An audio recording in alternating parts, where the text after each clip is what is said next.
Module 3 ആണ്. S3 module 3 important topics ആയിരിക്കും നമ്മളിന്ന് ഡിസ്കസ് ചെയ്യുന്നത്. അപ്പം നമ്മൾ മുമ്പേ കഴിഞ്ഞ വർഷം വീഡിയോ ഇട്ടിട്ടുണ്ട്. ആ വീഡിയോ കുറച്ച് ലെങ്ത് ഉണ്ട്. അത് ഇമ്പോർട്ടൻ്റ് എല്ലാം പറയുന്നുണ്ട്. പോർഷൻസ് ഒക്കെ കംപ്ലീറ്റ് ചെയ്തവർ ആൻഡ് വീവൻസ് എന്നാണ് നിങ്ങളുടെ ടെക്സ്റ്റിൻ്റെ പേര്. ടെക്സ്റ്റ് ബുക്ക് എല്ലാവരും കയ്യിൽ കാണുമല്ലോ. ആൻഡ് വീവൻസിലെ ടെക്സ്റ്റിലെ എക്സാമ്പിൾ ക്വസ്റ്റ്യൻസ് ഉണ്ടല്ലോ, ആ എക്സാമ്പിൾ ക്വസ്റ്റ്യൻസ് എല്ലാം നിങ്ങൾ ചെയ്ത് നോക്കുക. അതിനുശേഷം മാത്രമാണ് നിങ്ങൾ എന്തോ ചെയ്യേണ്ടത്, എക്സ്ട്രാ ക്വസ്റ്റ്യൻ ചെയ്യുക. ആദ്യമേ നിങ്ങൾ എക്സാമ്പിൾ ക്വസ്റ്റ്യൻ കംപ്ലീറ്റ് ചെയ്യുക. അതിനുശേഷം നിങ്ങൾ എന്ത് ചെയ്യണം, PYQ ചെയ്ത് നോക്കുക. ഇതിൽ കൂടുതലൊന്നും ഇതുവരെ എക്സാമിന് ചോദിച്ച് കണ്ടിട്ടില്ല. അപ്പോൾ നമ്മൾ ഇന്ന് മൊഡ്യൂൾ 3 കുറച്ച് ഇമ്പോർട്ടൻറ്റ് ടോപ്പിക്സ് ആയിരിക്കും പറയുന്നത്. അതിൽ കുറച്ച് ക്വസ്റ്റ്യൻസും കൂടെ ഇൻക്ലൂഡ് ആയിരിക്കും.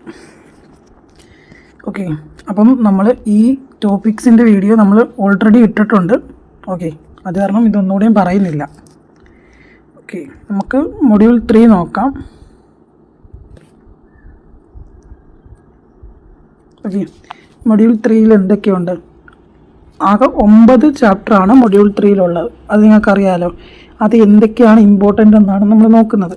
അത് ഞാൻ മെയിനായിട്ട് ഫോക്കസ് ചെയ്യുന്നത് ഈ 9ാമത്തെ ചാപ്റ്ററായ ലെഗ്രാൻസ് ഭയങ്കര ഇമ്പോർട്ടൻ്റ് ആണ്. 989 ആണ് പേജ് നമ്പർ. അതിലെ എല്ലാ എക്സാമ്പിൾ ക്വസ്റ്റ്യനും നോക്കണം. 977 എല്ലാം. 8ാമത്തെ ചാപ്റ്ററായ maximum and minima of functions of 2 വേരിയബിൾസും വളരെ ഇമ്പോർട്ടൻ്റ് ആണ്. അതുപോലെ 7 ഇമ്പോർട്ടൻ്റ് ആണ്, 6 ഇമ്പോർട്ടൻ്റ് ആണ്, 5 ഇമ്പോർട്ടൻ്റ് ആണ്. അത് കണക്ക് 3 ഇമ്പോർട്ടൻ്റ് ആണ്. 4 ക്വസ്റ്റ്യൻസ് വരാറുണ്ട്. അത് കണക്ക് 2 ക്വസ്റ്റ്യൻസ് നല്ല രീതിയിൽ വരാറുണ്ട്. 50 മാർക്കിന് ക്വസ്റ്റ്യൻ വരാറുണ്ട്. അപ്പം 2, 3, 5, 6, 7, 8, 9 ആണ് ഇമ്പോർട്ടൻറ്റ്. ഞാൻ 4 ഇമ്പോർട്ടൻ്റ് ആണ്. പക്ഷേ നിങ്ങൾ ഇത്രയും പഠിച്ച ശേഷം 4ഉം 2ഉം നോക്കിയാൽ മതി. പക്ഷേ ഇതൊക്കെ ബേസാണ്. നിങ്ങൾ നോക്കി വരുമ്പോൾ ഒന്ന് ജസ്റ്റ് നോക്കുക. പക്ഷേ ഈ 8, 7, 8, 9 എക്സാമ്പിൾ ക്വസ്റ്റ്യൻസ് ഒക്കെ നല്ല ഡീപ്പായിട്ട് തന്നെ പഠിക്കുക. കാരണം എന്ന് വെച്ചാൽ അതായിരിക്കും 50 മാർക്കിൻ്റെയും 4 മാർക്കിൻ്റെയും ക്വസ്റ്റ്യനായിട്ട് വന്ന് കണ്ടിട്ടുള്ളത്. അതായിരിക്കും നമ്മൾ ആദ്യമേ ലാസ്റ്റ് നിന്നായിരിക്കും ഡിസ്കസ് ചെയ്യുന്നത്. നിങ്ങൾക്ക് ഫസ്റ്റ് തൊട്ടുള്ള വീഡിയോ ആണെങ്കിൽ കഴിഞ്ഞ വർഷത്തെ വീഡിയോ കണ്ടാൽ മതി. നിങ്ങൾ ഇപ്പം നമ്മൾ എന്തെങ്കിലും ഡൗട്ടൊക്കെ ഉണ്ടെങ്കിൽ നമ്മളെ കോൺടാക്റ്റ് ചെയ്യാം. ഈ നമ്പറിൽ ഒന്ന് ജസ്റ്റ് ഒന്ന് കോൺടാക്റ്റ് ചെയ്താൽ മതി. ഓക്കെ, മാത്സ് കഫേ KU എന്ന് പറയുന്ന നമ്മുടെ യൂട്യൂബ് ചാനൽ എല്ലാവരും സബ്സ്ക്രൈബ് ചെയ്യുക. പിന്നെ PYQ ഒക്കെ വേണമെങ്കിൽ, എന്തൊക്കെയാണ് PYQ ഒക്കെ വേണമെങ്കിൽ PYQനൊക്കെ നമ്മുടെ ടെലഗ്രാം ചാനലിൽ സബ്സ്ക്രൈബ് ചെയ്യുക. ലിങ്ക് ഡിസ്ക്രിപ്ഷനിൽ ഉണ്ടായിരിക്കുന്നതാണ്.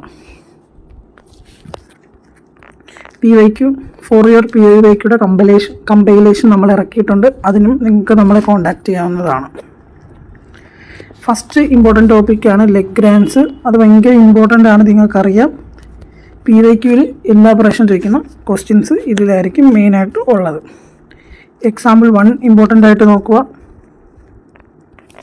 ഓക്കെ, അത്രയ്ക്കും ഇമ്പോർട്ടൻ്റ് ആയിട്ട് നോക്കുക എക്സാമ്പിൾ 1. അതിനുശേഷം എക്സാമ്പിൾ 2 അതും ഇമ്പോർട്ടൻ്റ് ആയിട്ട് നോക്കുക. PYQ ചോദിക്കാനുള്ള സാധ്യത വളരെ കൂടുതലാണ്. എക്സാമ്പിൾ 3 വളരെ ഇമ്പോർട്ടൻ്റ് ആണ്. എക്സാമ്പിൾ 4 അതും നോക്കുക. ഓക്കെ, അപ്പം ലെഗ്രാൻസിൽ 4 ക്വസ്റ്റ്യൻ ഉണ്ട്. എക്സാമ്പിൾസ് അത് ഇത്രയും വളരെ ഇമ്പോർട്ടൻ്റ് ആയിട്ട് തന്നെ നോക്കി പോകാൻ ശ്രമിക്കുക. പിന്നെ maxima minima of functions of 2 variables ആണ്. അതിന് നോക്കേണ്ടത് ആണ് പറയുന്നത്. ഈ പെട്ടി എന്തായാലും നോക്കി വെച്ചേക്കുക, കാരണം അത് വളരെ ഇമ്പോർട്ടൻ്റ് ആണ്. ഓക്കെ, അതിനുശേഷം ലൊക്കേറ്റ് എക്സാമ്പിൾ 3 വളരെ ഇമ്പോർട്ടൻ്റ് ആണ്. PYQ നോക്കിയാൽ നിങ്ങൾക്ക് അറിയാൻ പറ്റും, ഇത് ചോദിച്ച് കണ്ടിട്ടുണ്ട്. അതിനുശേഷം എക്സാമ്പിൾ 4.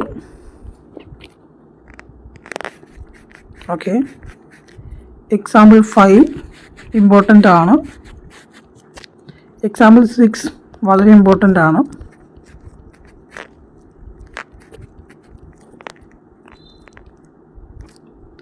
ഓക്കെ, അടുത്തത് വേറൊരു ടോപ്പിക്കാണ്. ഈ ക്വസ്റ്റ്യൻ PYQവിൽ കണ്ടിട്ടുണ്ട്. അപ്പോൾ നിങ്ങൾ അത്രയും ഈ ക്വസ്റ്റ്യൻ നോക്കുക. എക്സാമ്പിൾ 1 PYQവിൽ ഷുവർ ക്വസ്റ്റ്യൻ ആണ്. എക്സാമ്പിൾ 2 ഷുവർ ക്വസ്റ്റ്യൻ ആണ്. അത്രയും ഇമ്പോർട്ടൻ്റ് നോക്കി പോവുക. നിങ്ങൾക്ക് PYQ ആയിട്ടും 4 മാർക്കായിട്ടും ഇതുവരെ പറഞ്ഞ എല്ലാ ക്വസ്റ്റ്യനും ഇമ്പോർട്ടൻ്റ് ആണ്. 4 മാർക്ക് അല്ലെങ്കിൽ 50 മാർക്കായിട്ട് ചോദിക്കും. ഈ ക്വസ്റ്റ്യൻ വളരെ ഇമ്പോർട്ടൻ്റ് ആണ് കേട്ടോ. ഞാൻ മുമ്പേ പറഞ്ഞ ഇത്രയും ടോപ്പിക്കുകളാണ് 9 7 ചാപ്റ്ററുകളാണ്. ഇതിൽ നിന്നാണ് മെജോറിറ്റി എസ് അല്ലെങ്കിൽ 4 മാർക്ക് ക്വസ്റ്റ്യൻ വരുന്നത്. അതിനുശേഷം ഡയറക്ഷണൽ ഡെറിവേറ്റീവ്സിൽ നിന്നും വരാറുണ്ട്. അതിലെ ക്വസ്റ്റ്യൻസാണ് നമ്മൾ. ഇതാണ് ഇക്വേഷൻ. എന്താണ് ഡയറക്ഷണൽ ഡെറിവേറ്റീവ് എന്ന് ചോദിച്ചാൽ ഇതാണ് എഴുതേണ്ടത്. അതിനുശേഷം ഈ ക്വസ്റ്റ്യൻ ഇതിൻ്റെ വാല്യൂസ് പോലും മാറാതെ ചോദിക്കാറുണ്ട്. ഇത് നോക്കുക, ഇതൊന്ന് ജസ്റ്റ് നോക്കുക. ഇത് 2 സ്പേസും 3 സ്പേസും ആണ്, 2 ഇക്വേഷനാണ്. അതിനുശേഷം എക്സാമ്പിൾ 2 ഒന്ന് നോക്കുക, എക്സാമ്പിൾ 3 ഒന്ന് നോക്കുക, എക്സാമ്പിൾ 4. ഈ ക്വസ്റ്റ്യൻ വളരെ ഇമ്പോർട്ടൻ്റ് ആണ്. എക്സാമ്പിൾ 6 PYQ എടുത്താൽ നിങ്ങൾക്ക് ആ ക്വസ്റ്റ്യൻ കാണാൻ പറ്റും. പിന്നെ ചിൽഡ്രൻ റൂളിൽ നിന്നും 4 മാർക്കിൻ്റെ ക്വസ്റ്റ്യൻ എല്ലാ പ്രാവശ്യവും ചോദിക്കാറുണ്ട്. ചിലപ്പോൾ അത് 15 ആവാം. അപ്പം നിങ്ങൾ അതും വളരെ ഇമ്പോർട്ടൻ്റ് ആയിട്ട് തന്നെ നോക്കുക. ചെയിൻ റൂൾസ് ഫോർ ഡെറിവേറ്റീവ്സ് എന്നാണ്. അപ്പം അതിലൊരു കുറേ ക്വസ്റ്റ്യൻസ് ഉണ്ട്. Example 1, example 2, example 3, example 4, example 5, example 6. അപ്പം നിങ്ങൾ ആദ്യം പറഞ്ഞ ടോപ്പിക്ക് കംപ്ലീറ്റ് ചെയ്തതിന് ശേഷം മാത്രമാണ് ഇത് നോക്കേണ്ടത്. കാരണം അത് ഷുവറായിട്ട് എല്ലാ പ്രാവശ്യം ചോദിക്കുന്നതാണ്. ഇത് നിങ്ങൾക്ക് ഒരുവിധം കോൺസെപ്റ്റ് ക്ലാരിറ്റി ഉണ്ടെങ്കിൽ ഇതെല്ലാം ചെയ്യാൻ പറ്റും. അത് നിങ്ങൾ ചെയ്യുകയും ചെയ്യും. ഓക്കെ, ഇത് നോക്കുക. Example 7, example 8. ഇത്രയും ടോപ്പിക്കാണ് ഏറ്റവും തോന്നി ഇമ്പോർട്ടൻറ്റ്. പിന്നെ differentiability, differential and local linearity. ഇതൊന്ന് ജസ്റ്റ് നോക്കി വെച്ചേക്കുക. അതുകൊണ്ട് ഈ തിയറം PYQവിൽ കണ്ടിട്ടുണ്ട്. ഈ തിയറം PYQവിൽ കണ്ടിട്ടുണ്ട്. അപ്പം ഈ തിയറം നിങ്ങൾ ടെക്സ്റ്റ് ബുക്ക് വെച്ചൊന്ന് പഠിച്ച് വെച്ചേക്കുക, വളരെ ഇമ്പോർട്ടൻ്റ് ആണ്.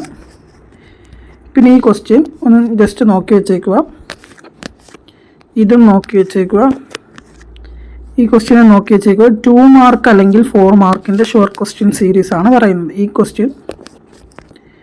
ക്വസ്റ്റ്യൻ വളരെ ഇത് ഭയങ്കര ഇമ്പോർട്ടൻ്റ് ആട്ടോ. 8ാമത്തെ question. Suppose D = √x² + y² എന്ന് പറയുന്ന ക്വസ്റ്റ്യൻ. ഈ ക്വസ്റ്റ്യൻ ഒന്ന് നോക്കി വെച്ചേക്കുക.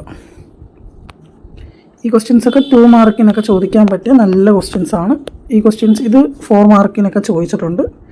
അപ്പം എന്താണ്, സെക്കൻഡ് ഓർഡർ ഡെറിവേറ്റീവ്സ് ആണ്. അതായത് ഇത്രയും കണ്ടുപിടിക്കണം. ആദ്യമേ ∂f/∂x, ∂f/∂y, ∂f²x/∂x², ∂f²y/∂y², ∂f²f/∂x × ∂y. ഇത്രയും കണ്ടുപിടിക്കാനാണ് പറയുന്നത്. ഇത്രയും കണ്ടുപിടിക്കണം. ഈ ക്വസ്റ്റ്യനൊക്കെ 2 മാർക്കിനൊക്കെ ചോദിക്കാൻ പറ്റും. ഈ ക്വസ്റ്റ്യനും ചോദിച്ച് കണ്ടിട്ടുണ്ട്, ഇമ്പോർട്ടൻ്റ് ആണ്.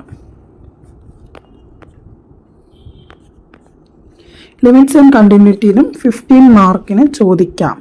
കഴിഞ്ഞ പ്രശ്നമൊക്കെ ചോദിച്ചിട്ടുണ്ട്. അപ്പം ആ ടോപ്പിക്കും വളരെ ഇമ്പോർട്ടൻ്റ് ആണ്. അതുകൊണ്ട് ഈ ക്വസ്റ്റ്യൻ വളരെ ഇമ്പോർട്ടൻ്റ് ആണ്.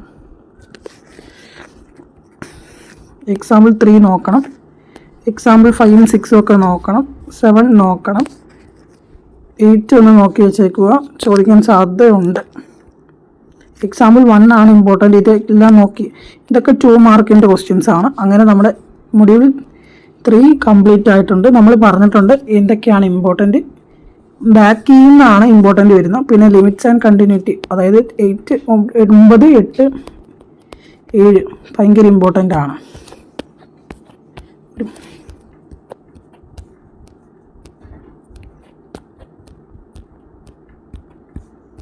ഒരു മിനിറ്റ്, ഞാൻ ആദ്യത്തെ സ്ലൈഡ് ഒന്ന് കാണിക്കാം.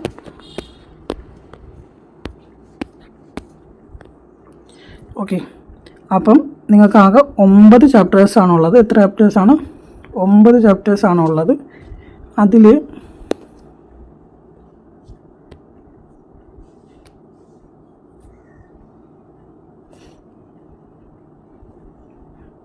ആദ്യം നോക്കേണ്ടത് ലഗ്രാൻസ് എന്താണ്, അതിനുശേഷം 8ാമത്തെ ചാപ്റ്റർ, അതിനുശേഷം 7ാമത്തെ ചാപ്റ്റർ, പിന്നെ 6ഉം 5ഉം ഒരേ രീതിയിലുള്ള ഇമ്പോർട്ടൻറ്റ് ചാപ്റ്റേഴ്സാണ്. പിന്നെ ലിമിറ്റ്സ് ആൻഡ് കണ്ടിന്യൂറ്റിനും 15 മാർക്ക്.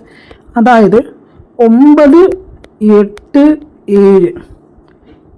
7, 2 എസ്ഐക്ക് ചോദിക്കാൻ സാധ്യതയുള്ളത്. പിന്നെ 6, 5നും ക്വസ്റ്റ്യൻസ് വരാറുണ്ട്. പിന്നെ 3നും ക്വസ്റ്റ്യൻസ് വരാറുണ്ട്.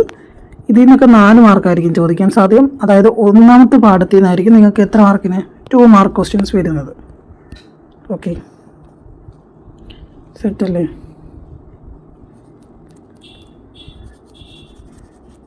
Thank you. അപ്പം ഇതൊക്കെ നിങ്ങൾ നോക്കുക. Thank U.